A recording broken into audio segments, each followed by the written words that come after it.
네, 투자의 눈 투는 시작합니다. 오늘은 김민수 레몬리서치 대표와 함께합니다. 어서 오세요, 대표님. 안녕하십니까? 네, 네. 지난주에 비해서 이번 주 시장은 그래도 좀 좋지만 시원한 반등은 나와주지 않아서 좀 재미없는 시장이다라고 느끼시는 분들도 많을 것 같습니다. 네. 오늘 좋은 말씀 부탁드리겠습니다. 네, 근데요. 네, 시장이 네. 내 종목이 올라가야 좋은 시장입니다. 맞아요. 남의 거 다 올라가는데 내 거만 안 간다. 안 좋은 시장입니다. 네, 그래서 온도차가 많을 거다라는 네. 쪽에서 일단 오후장도 화이팅입니다. 네, 오후장 화이팅 네. 여러분 하시기 바랍니다. 그러면 투자의 눈 투는 오늘 첫 번째 주제 먼저 공개해 보시죠. 네, 오늘의 첫 번째 주제, 반도체 비중 확대 기대인가? 라는 주제 들고 왔습니다. 엔비디아가 급락 후에 간밤에 4%대 반등에 성공을 했습니다. 앞으로 네. 빅테크 기업들의 실적 발표가 연이어 이루어질 텐데 우선 엔비디아의 실적 추이 및 전망 화면을 통해 살펴보면서 이야기해보죠. 5월 말에 이제 또 실적이 발표될 거기 때문에 지금은 전망치입니다. 사실 작년 1분기를 보면 그렇게 큰 매출액이 나오진 않았습니다. 한 72억 달러 정도. 근데 이때 예상치는 크게 웃돌았습니다. 한 10% 정도 예상치를 웃돌았고 지금 전망치에 비해서는 한 3배 정도 차이 나는 그런 규모긴 하지만 엔비디아 실적이 좋을지 안 좋을지 아직은 잘 모르겠거든요. 어떻게 네. 보시나요? 엔비디아 실적 전망? 네, 일단 실적 관련된 쪽은 네. 좋겠죠. 잘 나오겠죠. 네. 근데 이게 중요한 게 저희가 보통 받아들이는 실적을 본다라고 하게 되면 이 그림 되게 중요합니다. 지금 작년 1분기부터 2분기 들어올 때 네. 보면 그때 그런 얘기를 많이 했었죠. 우리 매출 50% 뛴다라고 네. 하면서 그러면 시장에서 기대감이 와 매출이 이제 퍽퍽퍽 뛰는구나라고 하는 증가율 측으로 보게 되면 네. 증가율이 이제 더디게 됩니다. 그러니까 지금 그만큼 많이 주가가 실적을 반영했다는 관점 쪽으로 들어오겠죠. 네. 그럼 이게 또 다시 이렇게 들어왔다가 영업 증가율 자체가 다시 화학하고 돌아서는 과정들을 한번 지켜보려고 하겠죠. 네. 그게 확인이 돼야 엔비디아에 대한 또 다른 밸류를 더 줄 수 있는 모습들이 확 들어오는데 지금 같은 경우는 당장 이번에 1분기 같은 경우도 약 한 매출 한 10% 정도 상승할 정도라고 하게 되면 저희가 어느 정도 좀 아는 실적 정도.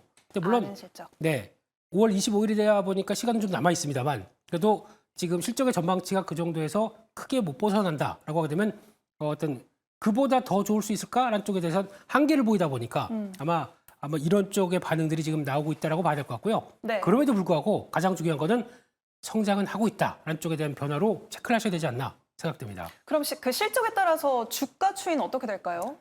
주가는 한번 조정을 좀 크게 받았습니다. 네. 근데 물론 엔비디아가 원인이었다기보다는 왜 이렇게 빠져요? 뭐 이런 네. 식의 반응이었었죠. 네. 그런 쪽에서 TSMC가 실적을 그래도 생각보다 좀 강하게 주지 못하다 보니까 연결돼서 AI 반도체 우리가 너무 많이 세게 좀 얘기했었나라고 하는 쪽에서 반응들이 그렇게 나왔다라고 봐야 될 것 같기 때문에 네. 그런 어떤 정황적인 근거지 실적에 따른 어떤 변화나 압박들로 나오기는 아직 아니다라는 쪽으로 봐야 될 것 같습니다. 네, 알겠습니다. 아까 말씀드린 엔비디아도 그렇고 주요 반도체 기업들이 그간 고점 대비 주가가 많이 빠졌습니다. 자료화면 보면서 그 추이 한번 살펴보죠. 우선 엔비디아 말씀드린 대로 20%가량 고점 대비 빠졌고요. 암홀딩스 같은 경우에는 40% 넘게 빠졌고 국내도 그렇습니다. 국내도 삼성전자 10.79, SK하이닉스 8.92%가량 고점 대비 빠졌습니다. 사실 오르는 시기가 있으면 내리는 시기도 당연히 있는 거잖아요. 네. 이번 주 목요일에 SK하이닉스가 또 1분기 실적 확정 발표를 앞두고 있습니다. 네, SK하이닉스 지금 주가 9%가량 고점 대비 빠졌는데 네. 계속 담아야 되는 시기인 건가요? 양호하네요 이 정도면요. 조정 잘 받고 있다라고 봐야 네. 되겠죠. 특히 여기서 쭉 보았었을 때 네. 약간 좀 ARM 같은 경우는 신규 상장되지 얼마 안 되다 보니까 그에 따른 변화 그러면 급변동이 나올 수 있겠고 슈퍼마이크로 컴퓨터는 너무 많이 올랐습니다. 솔직히 많이 오른 상승률은 여기 계산이 안 돼 있네요. 네, 그것까지 감안하게 되면 뭐 또 조정세. 근데 좀 중요한 거는 국내 업체들 같은 경우는 다른 업체들은 AI 쪽을 통해서 많이 오른 측면들이 높은데 그러니까 네. 지금 보통 보면은 거의 6개월, 7개월 동안 계속 쉬지도 않고 올라왔었어요. 근데 삼성전자나 SK하이닉스는 물론 SK하이닉스는 그렇다고 하더라도 삼성전자는 그런 것도 없는데 왜 더 빠질까요? 그러다 보니까 참 탄력 없는 종목이구나 라는 쪽에 대한 부담감들이 크다고 봐야 될 것 같고 여기서 매매를 한다라고 하게 되면 제가 보기에는 딱 하이닉스가 제일 낫겠죠. 덜 빠진 거. 네. 덜 빠진 종목이 올해 올라갈 때도 더 탄력이 좋지 않을까. 내가 또 25일 날 실적 발표하게 되면 물론 실적 발표하는 당일날은 변동이 무지 커질 겁니다. 네. 그리고 또 먼저 살짝 올라왔다 그러면은 매물이 나올 수도 있습니다. 근데 그게 SK하이닉스 올 이번 실적 보게 되면은 그거 얘기 다음에 하나요? 아니면 그냥 바로 얘기해 드릴까요? 네네, 얘기해 주세요. 예. 일단 하이닉스 쪽에서 실적 가이던스 계속 올라갑니다. 1분기 때 한때 1조 5천억 정도 바라보던 게 지금 거의 1조 9천억까지 올라오다 보니까 실적 좋을 거라고 쭉쭉쭉 올라오는데 또 한 증권사에서는 어제 보니까 2조 7천억까지 얘기 나옵니다. 그러니까 즉 변동폭이 무지 큰 영업이익 전망치에 대해서 전망을 상당히 다양하게 하고 있는 쪽이죠. 이런 쪽에서 과연 뚜껑을 열었을 때 어떻게 나올지 이게 첫 번째. 네. 두 번째는 그러면 이렇게 나온 실적들이 1분기가 좋았는데 그럼 1분기가 끝이겠느냐? 아니겠죠. 1분기보다 2분기, 3분기가 더 좋겠다라고 하게 되면 시장에서 또 관심이 더 높아지겠죠. 네. 이런 것도 감안을 하게 되면은 눌렸을 때는 한번 사볼 만하다. 라는 쪽으로 다시 한번 말씀드리겠습니다. 네, 한 사볼 만한 가격대인 것 같다. 그리고 보유자 관점에서도 좀 더 담아 보일 수 있지 않을까라는 의견 제시해 주셨습니다. 네, 그런데 반도체 섹터에서 다양한 테마가 있잖아요, 사실. 네. 그런데 지난해부터 가장 각광받은 게 HBM 관련주입니다. 네. 약간의 조정이 최근에 있고 변동성도 확대가 되고 있지만 HBM 관련주를 추격 매수하기는 아직도 좀 높은 것 같고. 네. 그러면 다른 테마들 많잖아요. 뭐 네. 디자인 하우스도 있고 뭐 소재도 있고 어떤 곳을 노려볼까요? 그래도 원래 원조 맛집으로 가야 맛이 제일 좋은 법입니다. 그냥 HBM으로. 그게 더 맞다고 봐야 될 것 같고요. 네. 아마 이번에 이제 관련된 쪽에서 먼저 뚜껑을 연 쪽들이 한미반도체가 실적을 발표했습니다. 당연히 물론 이제 밸류는 많이 높아 보일 수는 있어도 그게 지금 앞으로 보여줄 실적을 미리 댕겨왔다라고 하다 보니까 그렇게 반응이 나온다고 하더라도 네. 지금 분위기는 실적 뚜껑을 열었더니 이렇게 좋구나라는 걸 확인했다고 하게 되면 관련된 HBM 쪽에서의 기대감들이 더 높아질 수밖에 없다라고 봐야 될 것 같고 게다가 또 그밖에 뭐 디자인 하우스나 나머지 회사들 같은 경우도 IP 관련된 회사들 같은 경우도 물론 기대는 있는데 오늘 미국에서 발표했던 케이던스라는 회사의 주가를 보게 되면 실적이 당장 이번 실적이나 이번 분기 실적이나 가이던스를 별로 부진하게 보여줬습니다. 네. 그러다 보니까 주가는 시간에서 6% 빠지는 것처럼 개별적인 요인일지 아니면 업황일지는 아직 모르기 때문에 디자인 하우스는 철저하게 가격 맞다라고 하게 되면 사볼 정도로 봐야 될 것 같고요. 네. 또 요즘 보니까 낸드 쪽 활발하게 움직이죠. 네. 그러다 보니까 전공정 쪽의 장비들 아니면 낸드 관련된 종목들 다시 봐야 되는 거 아니냐. 물론 괜찮습니다. 괜찮은데 제가 보기에는 그동안 그렇게 말도 많고 탈도 많았다고 하더라도 막상 실적 시즌을 됐었을 때 뚜껑이 딱 열리는 쪽을 보게 되면 그래도 HBM 쪽이 훨씬 더 좋을 것이다라고 바라보고 있습니다. 네, 달리는 말에 올라타는 게 좋다. HBM 확대로 수혜를 받고 있는 그런 종목들을 좀 노려보자라고 네. 말씀해 주셨네요. 그러면 종목을 딱 집어주세요. 어떤 종목 눈여겨보면 좋을까요? 그냥 이거 하려고 지금 이슈 이렇게 길게 끌어온 거죠? 맞아요. 네, 그렇습니다. 그래서 일단 관련된 쪽에서 하나 보기 시작하면 TFE라는 종목이 눈에 띕니다.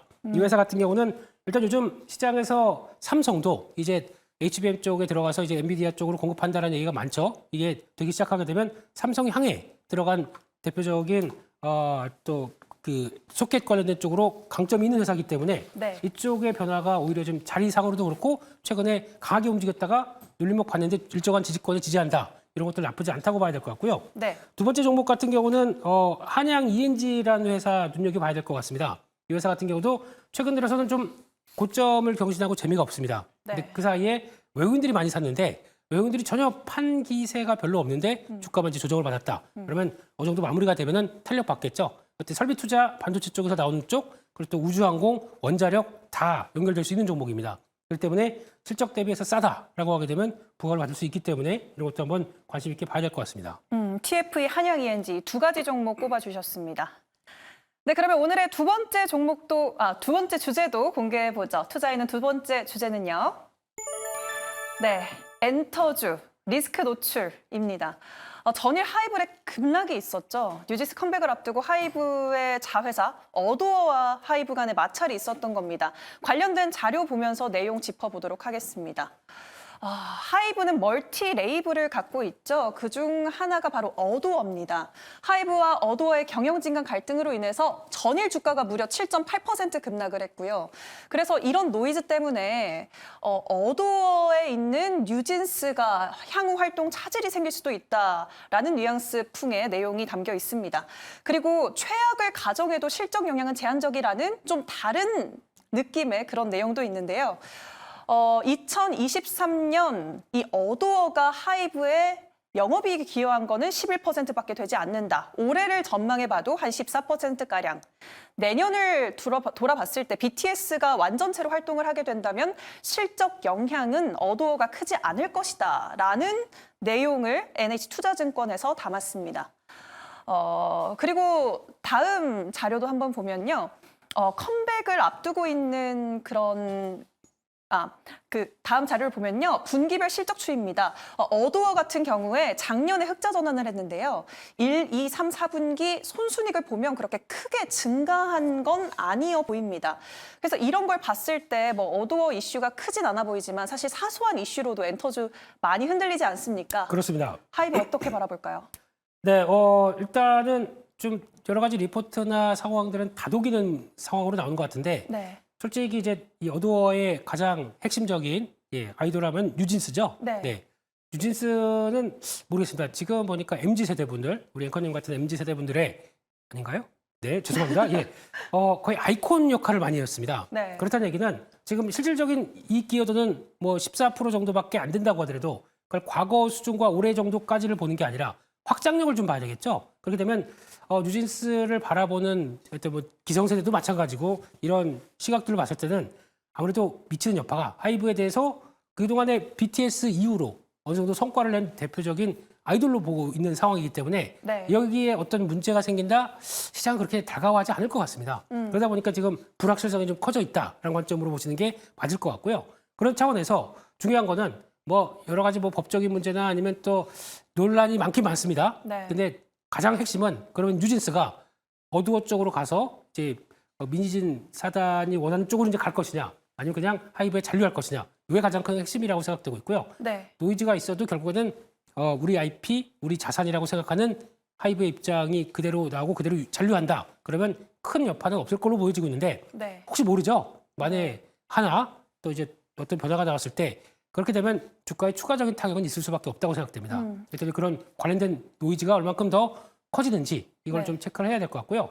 그러다 보니까 엔터사 하기 참 힘들 것 같아요. 여러 가지 사람과 사람의 관계다 보니까 네. 이런 이제 여러 가지 노이즈 나오는 부분들 이건 또 감안하고 투자를 해야 되는 게 또 하나의 리스크고 변동성을 키우는 요인이다. 이렇게 봐야 될 것 같습니다. 네, 뭐 실적보다도 이런 이슈에 크게 타격을 받는 엔터주기 때문에 그런 이슈들 잘 체크해 보셔야 될 것 같습니다. 그런데 이 하이브와 다른 또 얼굴을 띈 종목이 있습니다. 바로 SM인데요. 어제 오늘 연달아 호평 리포트가 나왔고 4거래일 연속 상승하고 있고 또 5월에 에스파 컴백도 대기하고 있습니다. 지금 자료화면 보시면 2024년 5월 27일에 에스파가 데뷔한 지 3년 6개월 만에 처음으로 정규 앨범으로 돌아옵니다. 그리고 NCT 도영도 어제 솔로로 데뷔를 다시 하면서 컴백을 하면서 또 주목을 받았고요.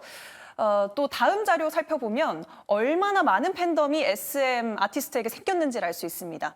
2019년에 34만 명이었는데 작년에 108만 명이 넘는 팬덤이 생겼습니다.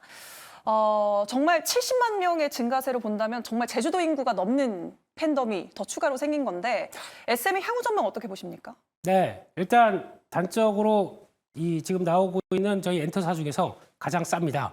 올해 나오는 실적 대비해서 PR을 챙긴다라고 하게 되면 15배 정도밖에 안 되는 정도로 상대적으로 싸다. 물론 SM의 지난 과거를 보게 되면 예전에 있었던 이수만 CEO 이분 이후로 나왔던 여러 가지 일련의 과정들이 카카오엔터 인수와 관련된 여러 가지 얘기가 좀 복잡하다 보니까 네. 그만큼 많이 소외받았다고 봐야 되겠죠. 근데 그때 실적 뚜껑을 열었는데 이젠 그래도 정리할 거 정리가 다 됐고 괜찮다라는 반응이 나오기 시작하게 되면 이제 그에 따라서는 싼 주가에 대한 반응이 좀 나오겠죠. 네. 네, 그런 쪽에서 아마 지금 최근에 아까 잠깐 보셨어도 아시겠지만 뭐 NCT 쪽이나 엑소는 언제적 엑소인지 모르겠지만 저 맞습니다. 그러다가 근데 그런 쪽 말고 새롭게 네. 이제 뜨는 쪽이 이제 라이즈라고 해서 네. 기아로 기타 이런 쪽들 나오기 시작하다 보니까 좀 팬덤을 다시 확장시키는 이제 데뷔에 성공하는 모습들이 나오기 시작하죠. 네. 그런 쪽으로 봤을 때는 그래도 그나마 가장 무난하게 저평가기 때문에 네. 대응할 수 있는 하나의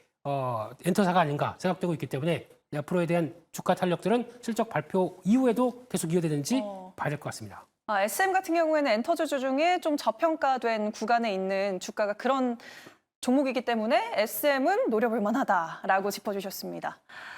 사실 지난해 핑크 재계약 불발 이슈로 YG 엔터테인먼트도 많이 네. 주가가 주춤했었고요. 또 하이브 이번에 분쟁도 있었죠. 또 각종 열애설만 터져도 사실 엔터주는 많이 흔들리잖아요. 그러니까 지금 잠시 엔터주를 피해 있어야 할지 이슈가 이렇게 터지고 있으니까 네. 아니면 아까 SM처럼 좀 담아볼 그런 종목들이 있는 건지 좀 궁금해요. 일단은 그런 것 같습니다. 그 아까 사람 데리고 이 인기와 팬덤으로 가지고 장사하는 이런 엔터사 입장으로 봤을 때는 네. 이거 관리하는 게 얼마나 중요한지 네. 봐야 될 것 같고요. 또 지지난주쯤 됐을 때는 또 르세라핌이 공연하러 갔는데 네. 목소리 이거 가지고도 바로 바로 도마 위에 오를 만큼 네. 저희가 관심이 굉장히 많습니다. 많은 상황들인데 그의 기대치에 못 미친다라고 하게 되면 여러 가지 또 노이즈가 많을 수밖에 없기 때문에 네. 그러니까 또 엔터사 같은 경우도 안 되겠다. 아예 그냥 사람을 철저히 배제한 가상 아이돌이라고 그러죠. 네. 이런 쪽에서도 인기가 나오고 있고 뭐 요즘에 플레이브 네. 이런 쪽도 인기가 있기 시작하면서 인기가요에도 탑 1을 하기 시작하고 이세계 아이돌 이런 쪽들도 나오기 시작하면서 또 하나의 가상 아이돌이 하나의 변화가 이어지고 있다. 이것도 또 하나의 트렌드라고 봐야 되겠죠.